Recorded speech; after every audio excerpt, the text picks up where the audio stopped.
अस्सलामुअलैकुम, good morning Lahore, जागो लाहौर में खुश आमदीद। एक नए दिन और एक नई सुबह के साथ मैं हूँ आपकी होस्ट महरीन फातिमा। उम्मीद है कि आप सब लोग जहाँ कहीं भी होंगे खैरियत से होंगे और एक भरपूर वीकेंड मनाने की तैयारी कर रहे होंगे। वीकेंड हमेशा अच्छे अंदाज में गुजारना चाहिए, लेकिन हम देखते हैं कि वीकेंड पर इतने काम जमा हो जाते हैं कि रिलैक्स की बजाय आम रूटीन से भी ज़्यादा हैक्टिक डे गुजरता है। लेकिन कोशिश करें अपने वीकेंड के लिए काम जमा ना करें और छुट्टी का दिन फैमिली के साथ गुजारें। कुछ उनकी भी सुने, कुछ अपनी भी सुनाए और ख़ास तौर पर बच्चों से उनकी बातें सुने और उनके मसाइल भी सुने। सब इकट्ठे बैठकर कोई बामकसद मूवी देख सकते हैं, कोई किताब पढ़ सकते हैं और उस दिन को सैर व सियाहत के लिए इस्तेमाल करें। हर हफ्ते ना सही, लेकिन महीने में एक बार तो कहीं घूमने ज़रूर जाया करें बीवी बच्चों के साथ। किसी तारीख़ी मुकाम पर या फिर सेहत अफजा मुकाम की सियाहत भी करनी ज़रूरी है, वहाँ दिन गुजारें और बच्चों के साथ भी खेलें, उनको अपने तजुर्बात भी बताएं, उन्हें ऐसी जगहों से जुड़ी कहानियाँ सुनाई जाएं, ज़िंदगी को जिए भाई और उन्हें ज़िंदगी जीना भी सिखाएं। तो वीकेंड को अगले हफ्ते की प्लानिंग के लिए भी इस्तेमाल किया जा सकता है। अगले हफ्ते में अपने हदाफ मुकर्रर करें, बच्चों को निसाबी गैर निसाबी हदफ मुकर्रर करने में मदद दें और अपने वीकेंड को किसी ना किसी तरह बामकसद ज़रूर बनाएं। इसी पैगाम के साथ आगे बढ़ते हैं और कुछ बात कर लेते हैं सेहत और फिटनेस के हवाले से। तो जब सेहत और फिटनेस का नाम लिया जाता है तो इससे मुराद ज़हनी और जिस्मानी सेहत होती है, लेकिन अफसोस से कहना पड़ता है कि हमारे मुआशरे में मेंटल और नफ्सियाती सेहत को ज़्यादा तवज्जो नहीं दी जाती। अगर कोई ज़हनी और नफ्सियाती मसाइल की शिकायत करता है तो उसे पागल कहना शुरू कर देते हैं। डिप्रेशन और एंजाइटी घर घर का अब मसला बन चुका है, जो न सिर्फ कई दीगर खतरनाक बीमारियों की वजह बनता है, बल्कि ये घुटन और डिप्रेशन हर साल कई जिंदगियां निकल जाती हैं। डिप्रेशन दुनिया भर में होने वाली खुदकुशियों की सबसे बड़ी वजह बताई जा रही है। चंद रोज कबल मारूफ anchor person doctor Aamir Liaquat की अचानक मौत ने बहुत सारे सवालात को जन्म दिया है कि क्योंकि मौत से चंद रोज कबल उन्होंने एक वीडियो में बताया था कि वो शदीद डिप्रेशन और ज़हनी दबाव का शिकार हैं। अब ये अमर वक्त की अहम ज़रूरत बन चुका है कि हम अपने आसपास लोगों को इस महलिक मर्ज से निकलने में मदद करें और अगर कोई कहता है कि वो डिप्रेशन का शिकार है तो उसे संजीदगी से लिया जाए, क्योंकि किसी को मरने के बाद कंधा देने से बेहतर है कि उसे जीते जी कंधा और सहारा देकर नॉर्मल जिंदगी की तरफ लौटने में मदद की जाए। डिप्रेशन का शिकार लोगों की मदद कैसे की जाए और इस मूजी मर्ज से बचाव और छुटकारा कैसे मुमकिन है, इस पर बात करते हैं। हमारे साथ मौजूद हैं डॉक्टर बिलाल बड़ाइच, कंसल्टेंट साइकेट्रिस्ट हैं। खुश आमदीद सर आपको। जी वालेकुम अस्सलाम। कैसे हैं आप सर? ठीक है, बिल्कुल, अल्लाह का शुक्र है जी। और सर जाने कि डिप्रेशन बेसिकली है क्या और इसकी इलामात क्या होती हैं? देखिए, डिप्रेशन एक आज के वक्त में बहुत मूजी मर्ज की शक्ल इख्तियार कर चुका है और इससे अब तो हमारी जो नौजवान नस्ल है वो भी बहुत शदीद मुतासर हो रही है। इस मर्ज़ में ज़्यादातर मायूसी की अलामात पैदा हो जाती हैं। सबसे पहली जो अलामत है उसमें परसिस्टेंट सैडनेस शुरू होती है, लो मूड रहता है, ज़्यादातर टाइम जो है दिन का उसमें डिप्रेस्ड मूड रहता है और फिर आहिस्ता आहिस्ता इसकी जो लैक ऑफ इंटरेस्ट है ना, वो लाइफ की तमाम एक्टिविटीज़ में वो आ जाता है कि किसी भी काम में दिल नहीं लगता। तो आहिस्ता आहिस्ता फिर कोई प्लेयरेबल एक्टिविटी भी है उसमें भी आहिस्ता आहिस्ता दिल लगना जो है वो कम हो जाता है जी। तो ये अगर अलामात इस तरह की 2 हफ्ते तक मुस्तकिल रहें तो इसको हम फिर डिप्रेशन का डायग्नोज कर देते हैं। इसके साथ साथ इसमें जिस्मानी थकावट रहती है और अपने आप को वर्थलेस फील करते हैं मरीज़ जो हैं कि उनकी कोई अक्सर जो है वो किसी भी हादसे की वजह से उनको अपने आप में गिल्ट फीलिंग आना शुरू हो जाती है और मुस्तकिल तौर पर वो मायूसी में डूबते चले जाते हैं। क्या जो तन्हाई के शिकार अफराद होते हैं तो क्या वो भी डिप्रेशन में मुब्तला हो सकते हैं? इसमें अब ये कोई लाजिम नहीं है। अब कुछ लोगों का लिविंग स्टाइल ही, पर्सनैलिटी ही ऐसी होती है कि वो अलहदा रहना पसंद करते हैं। तो ये लाजिम नहीं है कि उनको डिप्रेशन ही हो, लेकिन ये अक्सर सूरतों में डिप्रेशन की एक अलामत हो सकती है कि वो उसमें जैसे ही अलामतें ज़ाहिर होना शुरू होती हैं तो वो आइसोलेट होना शुरू हो जाते हैं, सोसाइटी से कट ऑफ हो जाते हैं। तो ज़्यादातर जो हमारे मरीज़ हैं डिप्रेशन के, वो हमें कम्प्लिकेट जब उनका बीमारी हो जाती है, काफ़ी अलामतें लंबा अरसा तक रहती हैं उनमें और वो इलाज में नहीं आते हैं। बेसिकली आप ये कहना चाह रहे हैं कि कुछ लोग जो होते हैं बिल्कुल तन्हाई पसंद होते हैं, ज़रूरी नहीं कि वो डिप्रेशन का शिकार हो। बिल्कुल बिल्कुल, इसमें डिप्रेशन लाजमी नहीं है कि वो कोई तन्हा रहता हो तो वो डिप्रेशन का शिकार हो। एग्जैक्टली जी, तो इसमें असल में जो मेन वजूहात हैं वो आजकल के हमारी जो सोसाइटी में जो तब्दीलियां आ रही हैं ज़िंदगी में, रोज़ाना वो इतनी तेज़ी से आ रही हैं कि उससे अब लोगों को मुश्किल हो रही है रोज़मर्रा के मामूलात को चलाना, और उनकी इनकम जो है वो कम होती जा रही है। तो इससे भी उनकी लाइफ जो है वो इफ़ेक्ट हो रही है और उनकी सोचें जो हैं वो मुस्तकिल मायूसी में मुब्तला होना शुरू हो गए हैं। ठीक है। तो हमारे जो घराने हैं उनमें वालिदैन की ये जिम्मेदारी है कि वो अब अपने घर में घुटन के माहौल को कम करें और अपनी जो हमारी नौजवान नस्ल है उनको कोई विज़न दिया जाए।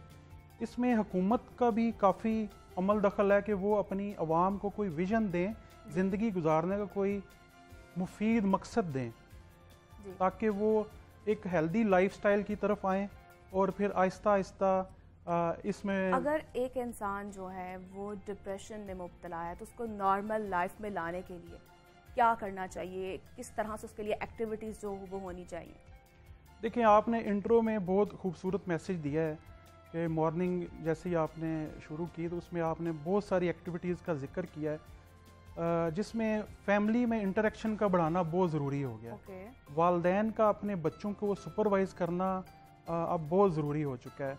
इसमें हमारी जो माएँ हैं उनका एक बहुत ज़िम्मेदाराना रोल जो है उसको प्ले करने की ज़रूरत है कि वो अपने मुआशरे में, अपने घर में अपने बच्चों की तरबियत पर ख़ास तवज्जो दें, ताकि उनका जो मॉरल वैल्यूज़ हैं वो हाई हों और वो अपने घर वालों की भी और अपने मुआशरे में दूसरे लोगों की इज़्ज़त करेंगे तो आहिस्ता आहिस्ता पॉजिटिविटी फैलेगी। एक्चुअली डिप्रेशन जो है मर्ज़ है वो नेगेटिव सोचों का मर्ज़ है। ठीक है। और इसके ना बहुत सारे जिस्मानी, बायोलॉजिकल और साइकोलॉजिकल इसकी अलामात हैं। अगर तो ऑर्गेनिसिटी ना हो, अगर मतलब जिस्म में कोई और बीमारी ना हो तो बायोलॉजिकली हमारे दिमाग में बहुत सारे केमिकल होते हैं जिसमें सेरोटोनिन है, एड्रीनालिन है, नॉरएपिनेफ्रिन है, डोपामीन है। अगर इनकी कमी वाक़या हो जाए तो इससे भी डिप्रेशन की अलामात आना शुरू हो जाती हैं मरीज़ों में। और साइकाइट्रिस्ट जो हैं डॉक्टर, वो ही डिप्रेशन का मुस्तकिल इलाज करते हैं। हमें फ़ौरन जो है अपनी अलामात के साथ साइकाइट्रिस्ट डॉक्टर से रब्ता करना चाहिए, करीबी कोई भी डॉक्टर हो। तो क्या देख रहे हैं आपके पाकिस्तान में अब कितनी शरह हो चुकी है डिप्रेशन के मरीजों? देखिए, हमारी जो आबादी है उसका अब कोविड के बाद जो है तकरीबन 30% हमारी जो आबादी है उसमें अलामात पाई जाती हैं एक रिसर्च के मुताबिक। और ये जो डिप्रेशन है उसकी वजह से शुगर की बीमारी भी बढ़ रही है और पेट की बीमारियां भी बढ़ रही हैं और इससे कार्डिक इश्यूज भी मरीजों में काफ़ी बढ़ रहे हैं। ठीक है। तो आहिस्ता आहिस्ता तो क्या देखते हैं आपके जो डिप्रेशन के जो मरीज़ हैं, क्या उनके लिए मेडिकेशन जो है उसका उनका जो ट्रीटमेंट है वो मेडिकेशन के ज़रिए है या फिर उनकी काउंसलिंग की जाती है? एक्चुअली में इसका ट्रीटमेंट है क्या? बिल्कुल, इसका ना मल्टी पल हम एक ना तरीका इलाज है। इसमें हम मेडिसिन से भी मदद लेते हैं और इसकी साइकोलॉजिकल काउंसलिंग और सेशंस भी किए जाते हैं, जो कि हमारे क्लिनिकल साइकोलॉजिस्ट जो हैं वो एक्सपर्ट्स वो सेशंस करते हैं और उसमें उनको डिस्कस करते हैं। उनकी जो नेगेटिव सोचें हैं जो उनके दिमाग में बार बार आती हैं और वो मायूसी में मुब्तला रहते हैं, उनको पहले सॉर्ट आउट किया जाता है। फिर उन में से उनको निकाला जाता है। और इसमें जो है मेडिसिन भी साथ में डॉक्टर साइकेट्रिस्ट जो है वो प्रिस्क्राइब करते हैं। ठीक है, तो ये नॉर्मली कितना प्रोसेस होता है कि अगर एक जो मरीज़ है वो डिप्रेशन में मुब्तला हो चुका है तो कितना टाइम लगता है उसको इस मर्ज से निकालने के लिए? देखिए, जैसा कि अब हमारे सामने मिसाल एक ताज़ा तरीन आमिर लियाकत साहब की आई है, डॉक्टर आमिर लियाकत की। उनका जैसे ही इशू हुआ उनकी फैमिली में, और उनकी तीसरी जो वाइफ थी उनके साथ, तो उन्होंने उसमें जैसे भी मुश्किलात आती गई तो वो बाद में उनमें डिप्रेशन की अलामात आना शुरू हो गई। तो उनको चाहिए था कि फ़ौरन जो है वो डॉक्टर साइकेट्रिस्ट और साइकोलॉजिस्ट की मदद लेते, प्रोफेशनल हेल्प लेते और अपना किसी इदारे में मेरी राय के मुताबिक उनको दाखिल हो जाना चाहिए था, ताकि उनको प्रॉपर जो है सुपरवाइज किया जाता और उनको इलाज करके उसमें मदद की जाती। बल्कि उनके केस में अगर देखा जाए तो यही बताया जा रहा था कि वो बिल्कुल भी वो पब्लिक से बिल्कुल कट ऑफ हो चुके हुए थे और उन्होंने रूम में खुद को बंद कर लिया हुआ था, उनकी कोई एक्टिविटीज़ नहीं थी। बिल्कुल। और ये सारी डिप्रेशन, सीवियर डिप्रेशन जिसे हम मेजर डिप्रेसिव डिसऑर्डर कहते हैं, उसकी अलामतें हैं। और उनकी अलामतें 2 हफ्ते के टाइम से ज़्यादा से आना शुरू हो गई थी। वो आइसोलेट हो गए, उन्होंने कट ऑफ कर लिया, उनके दोस्तों ने उनसे रब्ता करना भी शुरू किया, उन्होंने कोई रिप्लाई नहीं किया। आहिस्ता आहिस्ता उनके अंदर सुसाइडल थॉट्स भी हो सकता है कि आना शुरू हो गई हों, और उनको डेथ के भी वो बार बार जिक्र कर रहे थे कि, और वो डेथ के ख्यालात भी बार बार आना शुरू हो जाते हैं मेजर डिप्रेसिव डिसऑर्डर में। तो अब उनको फौरी तौर पे जो थी हेल्प प्रोवाइड करना ज़रूरी थी, क्योंकि वो एक स्कॉलर थे और हमारे MNA भी थे और एक रिनाउंड पर्सनैलिटी थे।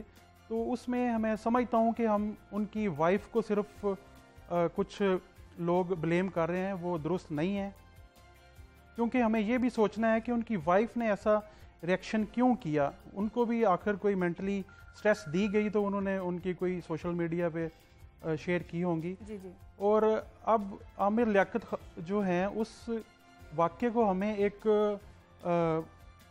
मिसाल बनाना चाहिए, और इसके बाद हमें आइंदा आने वाले, आपने बिल्कुल सही बात की, हमारे लिए एक वाज़ेह मिसाल है और हमें कुछ सीखना भी चाहिए। और बहुत शुक्रिया आपका doctor Bilal Waraich, consultant psychiatrist हमारे साथ मौजूद थी, और यकीनन आपने उनसे कुछ ना कुछ आज सीखा होगा। तो हम मजीद और भी आपसे गुफ्तगू करेंगे, लेकिन यहाँ पर वक्त एक छोटी सी ब्रेक का, हमारे साथ रहिए।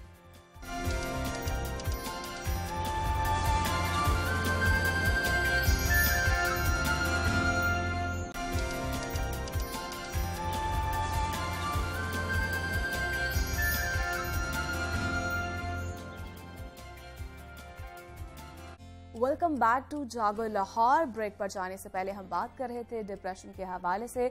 तो डिप्रेशन की एक बड़ी वजह मुआशी हालात भी है, क्योंकि महंगाई जिस कदर तेज़ी के साथ बढ़ रही है, आप एक नौकरी करके अपने अखराजात तो पूरे कर सकते हैं, लेकिन आपको अपनी ख्वाहिशात पूरी करने के लिए ज़्यादा मेहनत की ज़रूरत है। वैसे भी आजकल हर किसी की ख्वाहिश है कि वो किसी की ज़ेर असर काम ना करे, अपना बॉस खुद बने और अपनी मर्ज़ी के औकात में काम करे और अपनी मर्जी का पैसा कमाए। फ्रीलांसिंग, ई-कॉमर्स और स्टार्टअप्स की बदौलत ये मुमकिन भी हो चुका है। फ्रीलांसिंग में आप घर बैठे सर्विसेज मुहैया करते हैं और पैसे कमाते हैं, जबकि ई-कॉमर्स में आप ऑनलाइन चीज़ें बेचकर पैसा कमाते हैं। जहां दराज, अलीबाबा और अमेज़ॉन समेत कई ऐसे प्लेटफॉर्म्स मौजूद हैं जिससे लोग लाखों रुपए कमाकर अपनी ज़िंदगी को बदल रहे हैं। ये सारी वेबसाइट्स दरअसल एक है अशिया फ़रोख्त करने की ऑनलाइन मार्केट है जो कि पूरी दुनिया में फैली हुई है। हाल ही में अमेज़ॉन ने पाकिस्तान को भी अपनी लिस्ट में शामिल कर लिया है, जो कि एक बहुत अच्छी बात है और ये पाकिस्तान की बहुत बड़ी कामयाबी है। आजकल ड्रॉप शिपिंग का बहुत चर्चा है, जिसकी मदद से लोग खूब पैसा कमा रहे हैं और इस काम के लिए ज़्यादा इन्वेस्टमेंट की भी ज़रूरत नहीं होती है। ड्रॉप शिपिंग है क्या है और इसकी मदद से कैसे पैसा कमाया जा सकता है और इसका फिनोमिना क्या है, इस पर बात करेंगे। हमारे साथ मौजूद हैं सज्जाद नसीर साहब, ई-कॉमर्स एक्सपर्ट हैं। खुशामदीद सर आपको। Thank you. कैसे हैं सर आप? ठीक है, अल्हम्दुलिल्लाह। और सर जानेंगे आपसे अमेज़ॉन है क्या और इसमें कारोबार कैसे कर सकते हैं? देखिए, अमेज़ॉन बेसिकली एक मार्केट प्लेस है। Market place means just like a mall. एक बहुत बड़ा मॉल है ऑनलाइन, जिस पे आप भी अपनी एक शॉप बना के या अपना एक अकाउंट बना के आप वहाँ पे सेलिंग कर सकते हैं। ठीक है। It's a huge market, $320 billion per year की सेल्स हैं अमेज़ॉन की एस्टिमेटेड, जो कि पाकिस्तान की टोटल एक्सपोर्ट से अगर हम उसका मुवाजना करें तो कई गुना ज़्यादा है। तो यहाँ पे हमारे लोगों के लिए बहुत अच्छी अपॉर्चुनिटीज़ अवेलेबल हैं। वो चाहें तो इस पे अपना बिज़नेस भी कर सकते हैं, चाहे तो इसके ऊपर सर्विसेज, जो लोग बिज़नेस कर रहे हैं उनको सर्विसेज भी प्रोवाइड कर सकते हैं। ठीक है। तो इसलिए ज़्यादातर मार्केट प्लेस सेलिंग्स की हम लोग क्यों तरबियत भी देते हैं, बताते क्यों हैं। जैसे पाकिस्तान में दराज है, US और UK की मार्केट्स में अगर देखा जाए या all across the globe Amazon है, क्योंकि उसके ऊपर सेलिंग निस्बतन आसान होती है। आप इसमें जो उनकी एक अपनी ट्रैफिक है, जो कि लोग वहाँ पे आ रहे हैं, जो रोज़ाना की बेस पे लोग वहाँ पे ब्राउजिंग कर रहे हैं, आप उसी ट्रैफिक को इस्तेमाल करके अपनी सेल्स ले सकते हैं जी। तो ये बहुत बड़ी अपॉर्चुनिटी है जिसको पाकिस्तानी लोग भी अब अवेल कर सकते हैं। जैसे भी आपने बताया कि अब उस पर अकाउंट्स भी बन सकते हैं। पहले तो ये अपॉर्चुनिटी नहीं थी, लेकिन अब आप अपना पासपोर्ट, अपने क्रेडेंशियल्स यूज़ करके तो अपना अकाउंट बना सकते हैं। बनाने के लिए क्या रिक्वायरमेंट्स होती हैं, कोई आसान प्रोसीजर जी है? जी, किस तरह से इतना मुश्किल नहीं है। उसके लिए काफ़ी वीडियोस भी अवेलेबल हैं यूट्यूब पे, आप देख सकते हैं। इसके लिए जो डॉक्यूमेंट्स चाहिए वो हैं, आपका पासपोर्ट होना चाहिए आपके पास, या आपका आईडी कार्ड जो इंग्लिश में होता है दोनों साइड्स पे। एक आईडी कार्ड है जो कि हमारा पीछे उर्दू लिखा होता है, तो दूसरा जो स्मार्ट कार्ड है वो आपके पास हो। सेकंड, आपके पास बैंक अकाउंट होना चाहिए पाकिस्तान का, और उसकी स्टेटमेंट वहाँ पे यूज़ होती है as a proof of address. तो ये दो चीज़ें हैं। कभी कभी वो इलेक्ट्रिसिटी या टेलीफोन का बिल भी मांग लेते हैं। मेन मकसद अमेज़ॉन का आपके जो वेरिफिकेशन है कि you are a real seller, real person, और आपके एड्रेस वेरिफिकेशन की। एक डेबिट कार्ड या क्रेडिट कार्ड अगर आपके पास है, ताकि अमेज़ॉन अपनी अकाउंट की फ़ीस चार्ज कर सके। ये 3-4 चीज़ें आपके पास हों तो आप अमेज़ॉन की मुख्तलिफ डोमेन्स हैं, जैसे सेलर सेंट्रल अकाउंट्स हैं, .com पे USA का है, .co.uk UK का है, इसी तरह से .ca है, मतलब .com.au ऑस्ट्रेलिया का है, UAE का है। तो आप जहाँ पे चाहते हैं वहाँ पे जाके अपना अकाउंट साइन अप कर सकते हैं। ये ड्रॉप शिपिंग क्या है और इसमें फ्रीलांसिंग में कैसे हम काम कर सकते हैं? देखिए, ड्रॉप शिपिंग बेसिकली अमेज़ॉन का एक मॉडल ऑफ सेलिंग है। ये टाइप ऑफ सेलिंग जो सी है पाकिस्तान में आप आम हालात में भी आप देखेंगे। इसमें होता ये है कि आप फ़र्ज़ करें कि आपकी एक शॉप है, मैं आसान अल्फाज में आपको बता रहा हूँ। तो आपकी एक शॉप है या आपका एक स्टोर है, आप वहाँ पे एक ऐसी प्रोडक्ट लिस्ट कर देते हैं या रख लेते हैं जो आपके पास उस वक्त अवेलेबल नहीं है, लेकिन आपको ये पता होता है कि इसकी सोर्सिंग मैं कहाँ से कर सकता हूँ, इसको सस्ता मैं कहाँ से ख़रीद सकता हूँ। तो आप क्या करते हैं, अपने स्टोर पे उस मार्केट प्लेस के लिहाज से उसकी प्राइस लगा देते हैं। जी, ये मैं $20 की बेच रहा हूँ, लेकिन USA के अंदर ही मुख्तलिफ ऐसे स्टोर्स हैं या मुख्तलिफ ऐसे वेंडर्स हैं जो कि वही प्रोडक्ट $10 में बेच रहे हैं। ठीक है, अब आपने वो प्रोडक्ट आपको ऑर्डर रिसीव होता है वहाँ पे, ठीक है, आपने ऑर्डर के जो क्लाइंट ने ऑर्डर कर दिया, अब आपने जहाँ पे सस्ती मिल रही थी, जहाँ पे इतनी ज़्यादा कॉस्टली सोर्सिंग नहीं है, वहाँ से बाय किया और कस्टमर के घर में पहुँचा दिया। ठीक है, तो इसको हम कहते हैं ड्रॉप शिपिंग, और प्रॉफिट जो सा आपको आ जाता है। तो पाकिस्तान में भी आप देखिए मुख्तलिफ किस्म के बिजनेसेस हैं जो ड्रॉप शिपिंग के कर रहे हैं। आप जाते हैं, मुख्तलिफ किस्म के शोरूम्स बने हुए हैं, मुख्तलिफ किस्म की वहाँ पे हो सकता है उनके पास ये सारी क्वांटिटी ना पड़ी हो या चीज़ों की जो वेरिएशंस है वो ना पड़ी हो, लेकिन उनके पास वेंडर्स होते हैं बैक एंड पे कि अगर हमारे पास कस्टमर आ जाएगा इस चीज़ का, they will call the vendors, उनको कॉल करेंगे, चलें जी ये चीज़ें। पाकिस्तान में ड्रॉप शिपिंग का है रुझान या फिर पाकिस्तानी के लिए नई चीज़ है? नहीं, पाकिस्तान में है रुझान, बिल्कुल है। पाकिस्तान में जो आपकी दराज है, एक बहुत बड़ी मार्केट प्लेस है पाकिस्तान की, इसको मिनी अमेज़ॉन भी कहते हैं। इसके ऊपर भी लोग ड्रॉप शिपिंग कर रहे हैं। बहुत से लोग मतलब पर्सनली ऐसे लोगों को जानता हूँ जिन्होंने शाह आलम मार्केट के बहुत बड़े जो वेंडर्स हैं उनकी प्रोडक्ट्स को लिस्ट किया हुआ है दराज पे। अब वो दराज पे ऑर्डर रिसीव करते हैं, वो उनसे बाय करके तो कस्टमर को शिप कर देते हैं। तो ये इस चीज़ का नाम ड्रॉप शिपिंग है बेसिकली। और इसके 2-3 तरीके, ऑनलाइन भी हो जाती है, फिजिकल भी। अब अमेज़ॉन की हद तक अगर हम बात करें तो इट्स ओनली ऑनलाइन। आप ऑनलाइन स्टोर्स ऐसे टारगेट करते हो, क्योंकि जाहिर बात है यहाँ से आप US तो प्रोडक्ट नहीं भेज सकते। इसके लिए अमेज़ॉन पर काम करने के लिए क्या कोई स्किल्स रिक्वायर्ड होती हैं?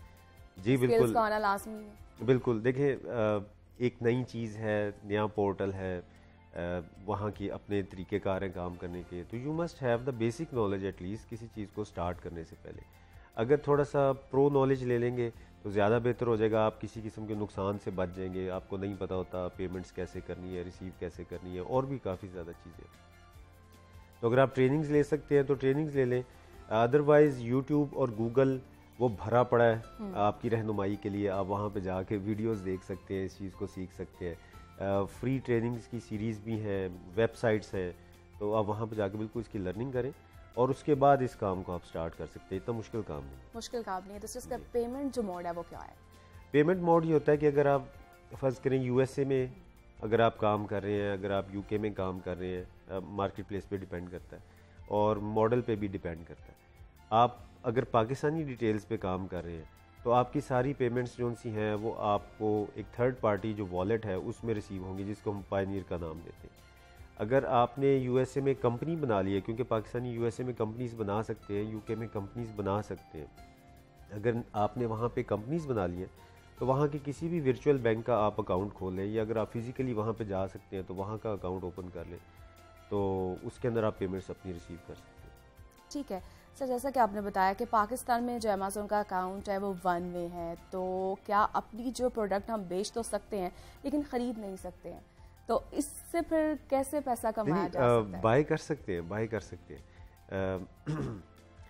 आपको याद होगा, अभी तो मुझे पता नहीं, लेकिन हमें याद है हम अपनी इंजीनियरिंग की बुक्स और मेडिकल की बुक्स जो सी स्टूडेंट्स दोस्त होते थे तो हम यही अमेज़ॉन से ही बाय करते थे। तो यू कैन बाय थिंग्स, लेकिन वो बहुत कॉस्टली पड़ती हैं, शिपिंग यहाँ पाकिस्तान तक काफ़ी कॉस्टली पड़ सकती है। बाइंग सेलिंग के लिहाज से देखें, सेलिंग अगर हम स्पेसिफिकली ड्रॉप शिपिंग की बात करें तो आपको कोई भी प्रोडक्ट पाकिस्तान लाने की ज़रूरत नहीं है। अगर आप यूएसए में सेल कर रहे हैं तो आप यूएसए से ही बाय करके उस कस्टमर के घर में भेज देते हैं, तो दैट्स वाई आपको कोई प्रोडक्ट यहाँ पे ला के वापस यूएसए में भेजने की ज़रूरत नहीं है।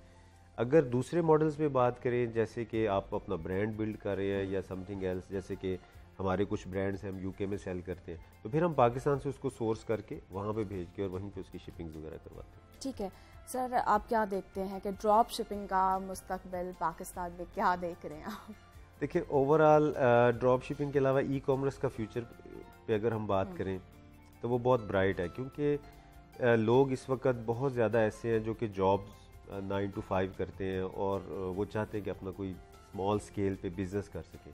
तो स्मॉल स्केल पे बिज़नेस करने के लिए मार्केट प्लेस जो सी है इट्स बेस्ट ऑप्शन।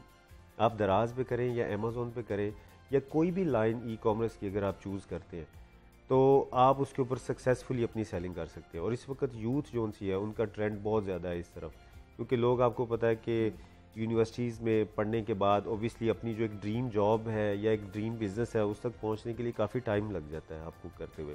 तो उस दौरान का जो टाइम है आप ये पैसिव इनकम से मतलब पैसिव इनकम की स्टडी और उसकी लर्निंग पे लगाएं और फिर यहाँ से आप इनकम अपनी जनरेट कर सकते हैं। तो क्या इसके लिए कोई तरबियत हासिल करनी पड़ती है कहीं से स्किल्स के लिए?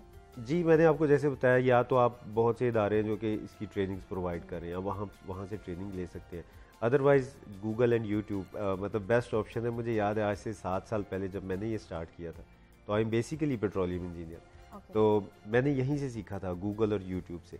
लेकिन अब चीज़ें आपको पता है अमेज़ॉन और ये जो जितने भी होती हैं ना मार्केट प्लेसेस, ये अपने आप को अपडेट करते रहते हैं। तो उन अपडेट्स के लिए आपको किसी न किसी ग्रुप, किसी न किसी इदारे के साथ अगर आप अटैच हो जाए तो वो ज़्यादा बेहतर है।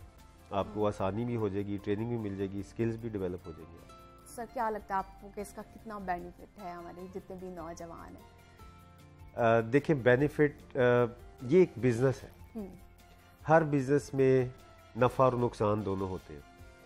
लेकिन मेरे बहुत से स्टूडेंट्स हैं जो कि ये काम कर रहे हैं and they are quite happy कि एटलीस्ट वो अपनी जो किचन इनकम या एक मिनिमम लेवल का एक होता है कि यार इतने पैसे मेरे पास होने चाहिए घर से कर सकते हैं आप स्टार्ट में।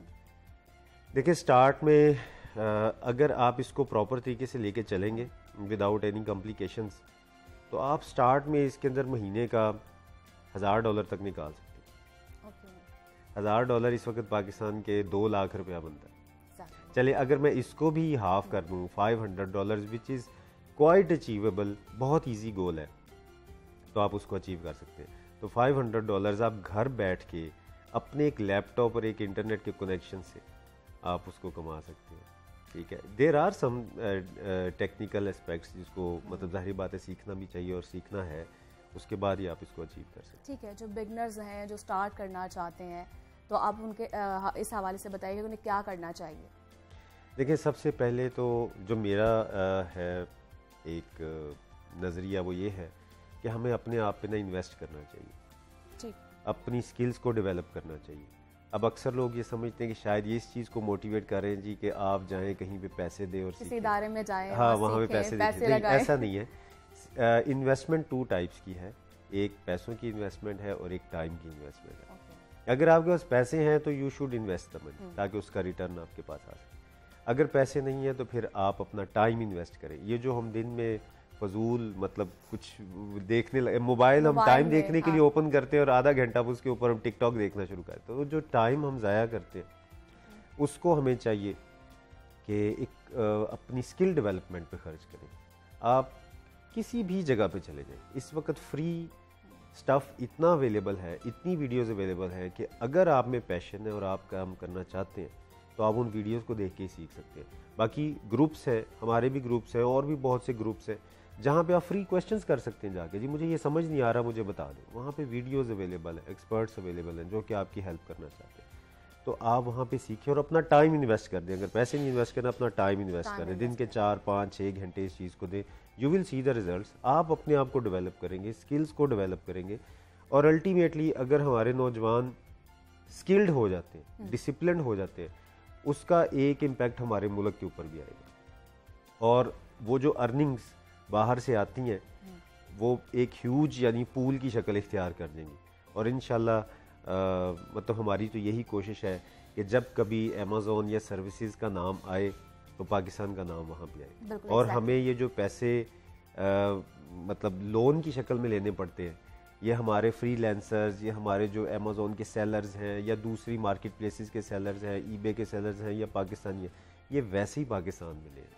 ओके, और जैसे कि ख़वातीन हैं वो बाहर जाकर काम नहीं कर सकती है, जी जी, तो क्या देखते हैं आपके ख़वातीन के लिए किस हद तक इसमें बेनिफिट है? देखिए ख़वातीन मैंने अभी तक जो देखा है वो ज़्यादा पैशनेट है इस चीज़ को लेके, ऑनलाइन अर्निंग और सेलिंग को लेके। उसकी वजह ये है कि वो घर से बाहर काम करना है। आपको पता है कि इवन कि अगर उसने जॉब पे भी जाना है तो कुछ ख़वातीन में तो इतनी हिम्मत होती है कि वो खुद से चली जाती हैं, आ जाती हैं, लेकिन कुछ ख़वातीन को किसी ना किसी ने छोड़ना है, लेके आना है और काफ़ी मसले मसाइल फिर आफ्टर मैरिज उनके मतलब बहुत ज़्यादा बाउंड हो जाती हैं। तो वो घर में बैठ के अगर काम कर सकती हैं, दिन में 2-3 घंटे 4 घंटे अगर इस चीज़ को टाइम दे सकती हैं तो that is more beneficial for them. वो सर्विसेज प्रोवाइड करें, वो थोड़ी सी इन्वेस्टमेंट से सेलिंग करना शुरू कर दें। मेरे पास बहुत सी एग्जांपल जैसी है, हमारे पास टाइम शायद कम होगा लेकिन मुझे ऐसी मैं ख़वातीन को भी जानता हूँ जिनके 4 बच्चे हैं और उन्होंने उस वक्त आके सीखा उस चीज़ को and they are earning more than $700 to $800 per month.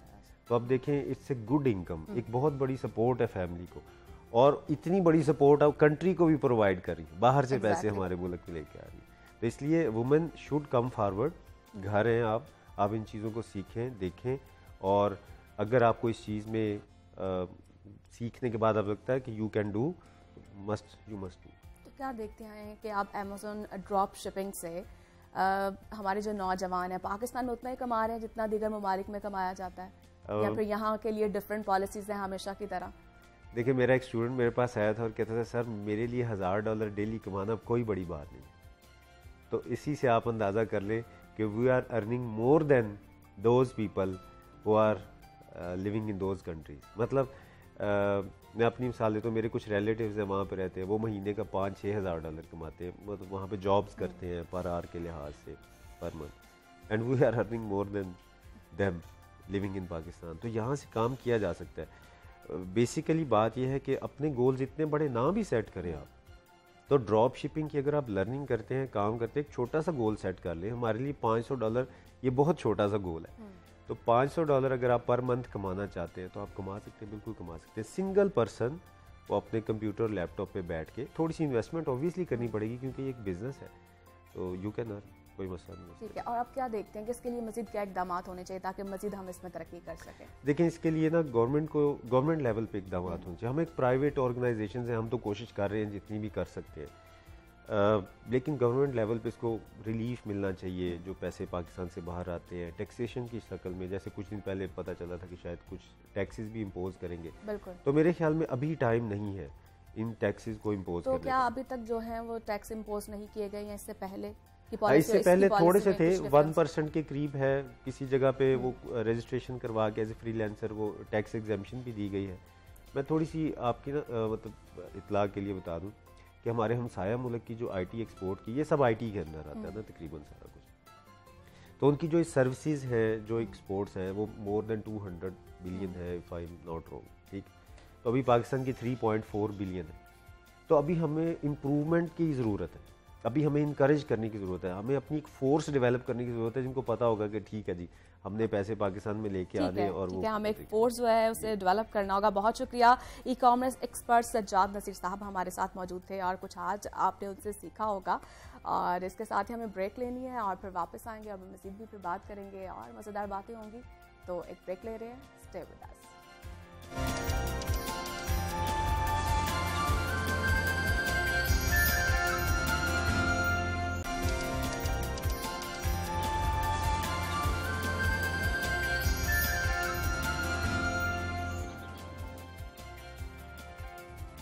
Welcome back. Break से हम वापस आ चुके हैं और सेगमेंट है हमारा लाहौर की दुनिया, जिसमें हम लाहौर और लाहौरियों के मसाइल डिस्कस करते हैं। और आजकल लाहौरियों समेत सारे मुल्क का एक ही बड़ा मसला है और वो मसला है महंगाई का। महंगाई की नई लहर से आवाम के लिए पेट की आग बुझाना मज़ीद मुश्किल हो चुका है। शहर भर में आटे की फ्राहमी बुरी तरह से मुतासर है, जिसकी बड़ी वजह गुज़श्ता दिनों फ्लोर मिल्स मालिकान और महकमा खुराक के दरमियान जारी रहने वाली सर्द जंग है, जिसके बाद फ्लोर मिल्स एसोसिएशन की जानिब से हड़ताल की कॉल भी दी गई थी। एक जानिब शहर में आटा नायाब है तो वहीं दूसरी जानिब हुकूमत सरकारी रेट पर नान रोटी फ़रोख्त करवाने में यकसर नाकाम दिखाई दे रही है। तंदूर मालिकान सादा रोटी 12 रुपये और नान 18 रुपये में फ़रोख्त करने लगे हैं। नान बाई एसोसिएशन अज खुद कीमत बढ़ाकर भी नाखुश दिखाई देती है और नान रोटी की कीमत मजीद बढ़ाने पर वाजिद है। 25 जून से रोटी 15 रुपये और नान 20 रुपये करने का ऐलान कर दिया गया है। प्राइस कंट्रोल कमेटी ने सादा नान 15 रुपये में सेल करने की जुबानी इजाज़त दी है। नान बाई एसोसिएशन ने नान 15 की बजाय 18 रुपये में बेचने का ऐलान कर रखा है। ये सारा मामला है क्या? गरीब आदमी के लिए रोटी और नान खाना भी क्यों मुश्किल किया जा रहा है? इसी पर हम आज बात करेंगे। हमारे साथ मौजूद हैं आफ्ताब गिल, सदर मुत्तहिदा नान रोटी एसोसिएशन डिस्ट्रिक्ट लाहौर। खुशामदीद सर, कैसे हैं सर आप? अल्हम्दुलिल्लाह। सर बताइएगा फिर क्या वजह क्या है नान रोटी की कीमतों में एक बार फिर से इजाफा किया जा रहा है? जी बिस्मिल्लाहिर्रहमानिर्रहीम, आपका शुक्रिया। असल में नान रोटी की फ़िलहाल तो कोई हमने इसमें इजाफा नहीं किया। 15 रुपये का नान जो है वो तकरीबन पिछले 2 साल से चल रहा है जी। और 4 माह पहले हमने नान की कीमत बढ़ाई, जिसको हमने 18 रुपये किया। नान की कीमत बढ़ाने की वजह क्या होती है?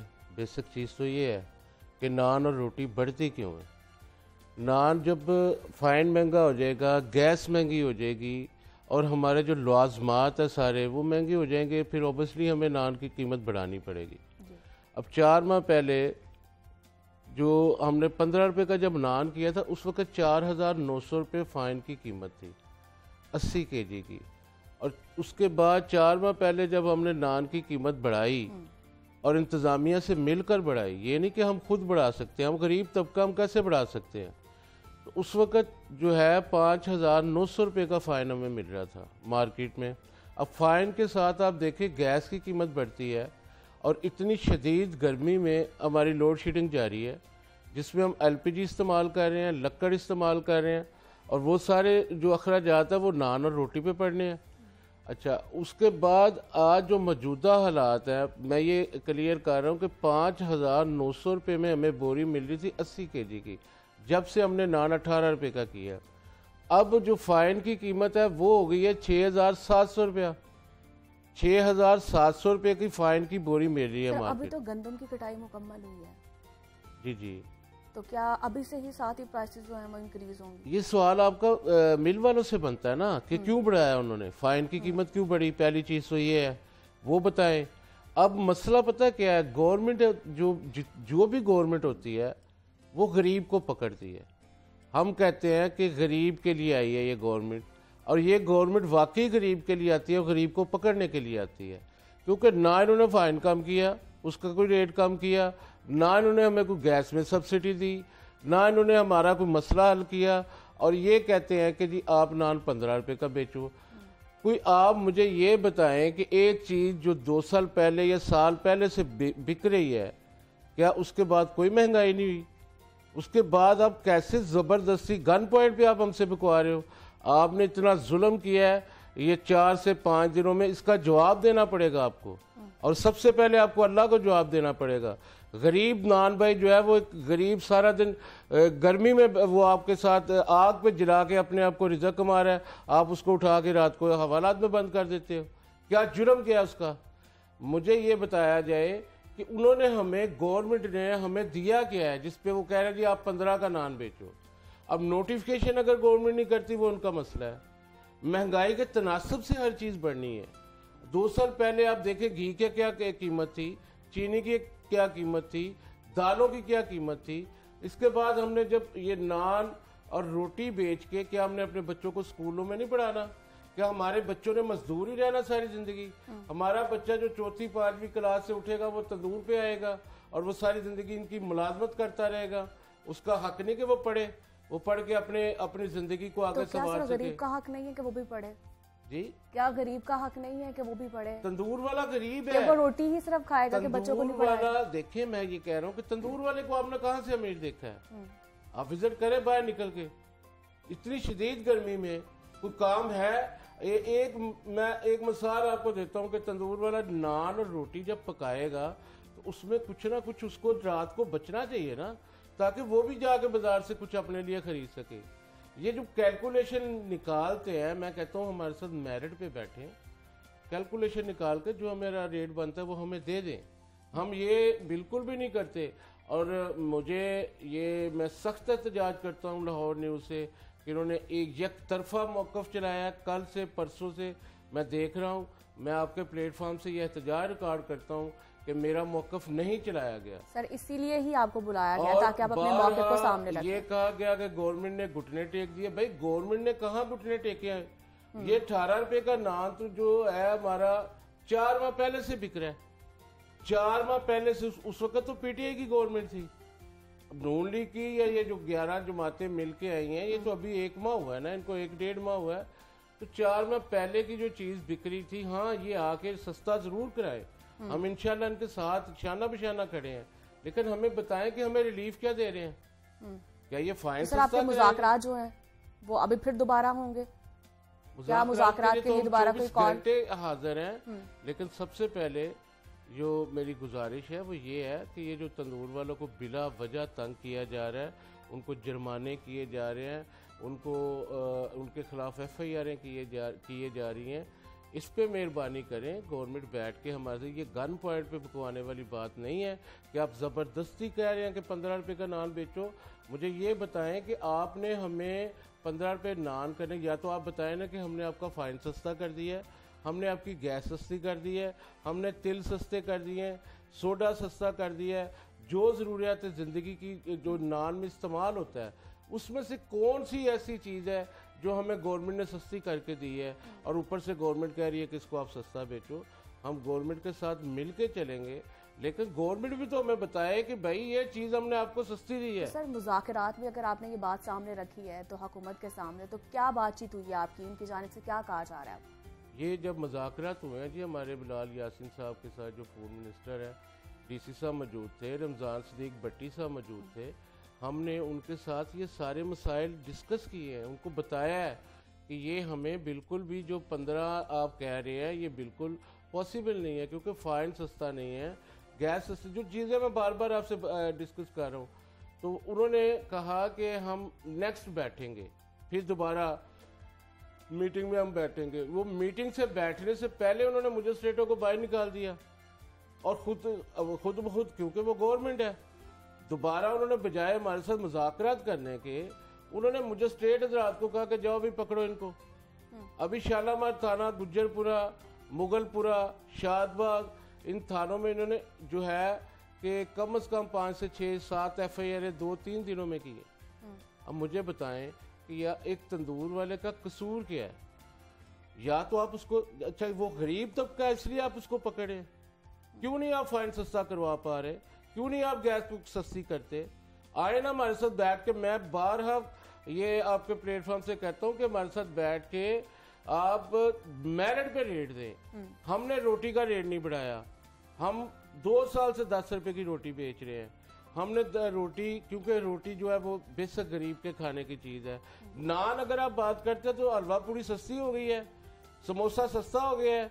कौन सी ऐसी चीज़ है, बंद आप खाते हो, आप वो ब्रेड लेते हो बाजार से जो मैदे से बनती है, नान भी मैदे से बनता है। तो सर गरीब ने रोटी खानी है ना, उसने समोसा खाकर तो नहीं पेट भरना ना उसने। रोटी तो हमने 10 रुपए की रखी हुई है ना, रोटी आप जहां से मर्जी ले 10 रुपए की, वो भी हालांकि उसकी कीमत ज्यादा है, लेकिन उसके बावजूद हमने रोटी की कीमत जो है, अब मुझे बताएं कि अवाम अगर गरीब ने रोटी खानी है तो डायरेक्ट रोटी तो नहीं खानी, उसने किसी के साथ लगा के खानी है ना, उसने कुछ सालन लेना है, दही लेनी है, कुछ सब्जी लेनी है। कौन सी चीज सस्ती है?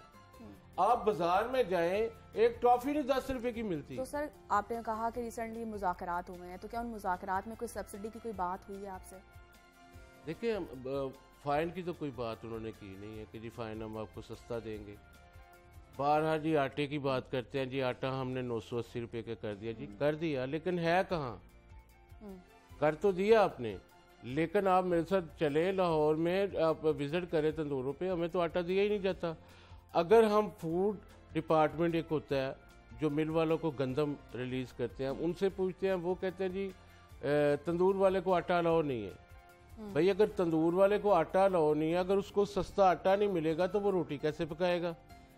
दूसरी बात, आप बावसूख लोग हैं, मीडिया से ज़्यादा बावसूख कुछ नहीं है आजकल के दौर में।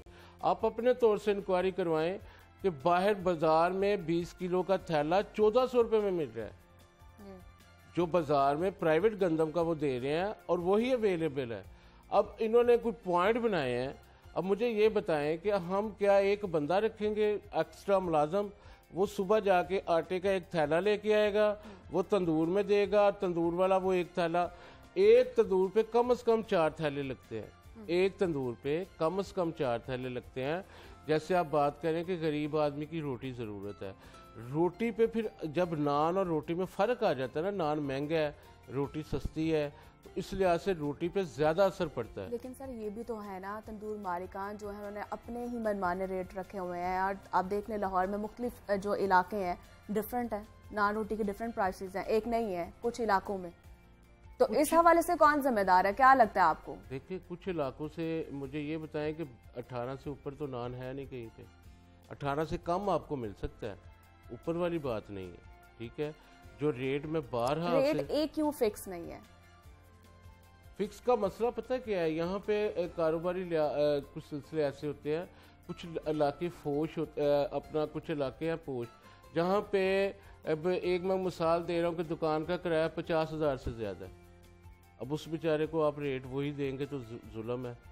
एक आप चले जाए इधर ग्रीन टाउन बागड़ियाँ वाली साइड पे, टाउनशिप पे, कुछ ऐसे अभी भी इलाके हैं जहाँ पे किराए कम है, अखराजात थोड़े उनके कम हो जाते हैं, इस लिहाज से वो रेट को उस हिसाब से सरकारी रेट तो नहीं ना फॉलो किया जा रहा, जो सरकारी रेट है सरकारी रेट है, किधर कोई नोटिफिकेशन है आपके पास? ठीक है, बताएं मुझे क्या रेट है सरकारी? नहीं, आप इस चीज को भी तो देखें ना कि जो रेट है, अब जब डिफरेंट प्राइसेस हों। दूसरी बात, आप छोड़े, आप सरकारी रेट की बात करती हैं, आप सुबह बाहर निकले, नोटिफिकेशन हाथ में पकड़े, बाजार में मुझे एक चीज बता दें जो नोटिफिकेशन के मुताबिक चल रही है।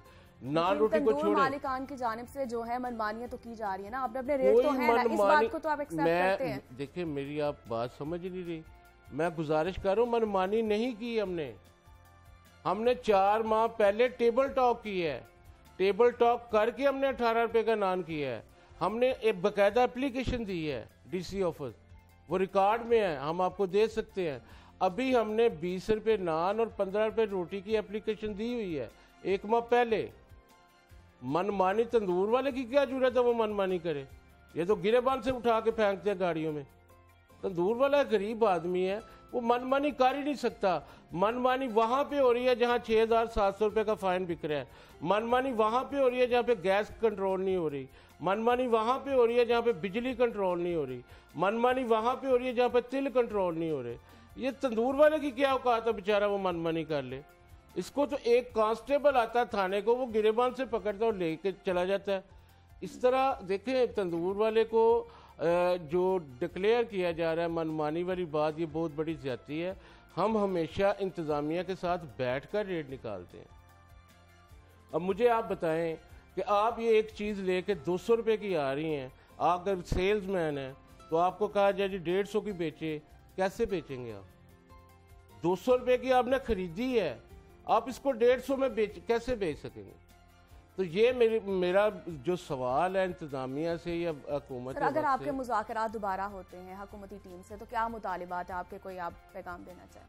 मैं सिर्फ यही पैगाम देना चाहता हूँ कि हम इंशाल्लाह मौजूदा गवर्नमेंट के शाना बशाना चलने के लिए तैयार हैं, लेकिन हमें अवाम समझा जाए। हम अवाम है और गरीब अवाम है। लाहौर में 15,000 प्लस तंदूर है, हर तंदूर पे कम से कम 4 से 5 लोग काम कर रहे हैं। लाखों की तादाद में एक कम्युनिटी है। हमारे साथ बैठ के हमें रिलीफ दिया जाए, हम आगे रिलीफ देने के लिए तैयार हैं। ये नहीं कि आप हमें ज़बरदस्ती जो है हमसे रिलीफ दिलवाएं, ये एक ज़्यादती है, इसको हम बिल्कुल भी नहीं मानते। अगर हमारे साथ ऐसा ही किया गया, जो जुल्म हो रहा है इसको बंद ना किया गया, तो इंशाल्लाह अनकरीब हम दुकानें बंद करके तो चाबियां जाके इनको दे देंगे, ये जाने इनका काम जाने। और ये जो 1.5 लाख बंदा बेरोजगार होगा उसके जिम्मेदार भी ये हो। तो सर आप अब क्या चाह रहे हैं हुकूमत से, या हुकूमत क्या करे? मैं यही गुजारिश कर रहा हूँ कि मैंने बारहा ये गुजारिश करी कि हुकूमत रिलीफ दे अवाम को, लेकिन पहले हमें भी तो कोई रिलीफ दे ना। सर आप क्या रिलीफ चाहते हैं ना, वो मुतालिबा बताएं, क्या रिलीफ चाहते हैं? हाँ, मैं ये चाहता हूँ कि अगर नान सस्ता पकवाना है, वो कहते हैं जी आप नान 15 का बेचो, हम बेचने के लिए तैयार हैं। हमें फ़ाइन जो है वो 5,000 की बोरी करवा के दे, जिस पे हमने 15 का शुरू किया था। 5,000 की बोरी फ़ाइन की कर दे, हम 15 का बेचेंगे। गैस के बिल जो उस वक्त से जब हम 15 का बेच रहे थे उसी लेवल पे गैस का बिल ले आए। ये 2 चीज़ें, सिर्फ फ़ाइन और गैस, इसको कंट्रोल कर दे। बाकी जो चीज़ें महंगी हुई हैं उसको हम मैनेज कर लेंगे। हम टोटल बात नहीं करते, सिर्फ 2 चीज़ों की बात करते हैं। एक, गैस को वो सस्ता कर दे, उसी लेवल पे ले आए जब 15 रुपये का नान था। दूसरा, फ़ाइन की कीमत जो है वो 5 रुपये करवा दे, 5,000 रुपये करवा दे। हम इंशाल्लाह 15 का बेचेंगे।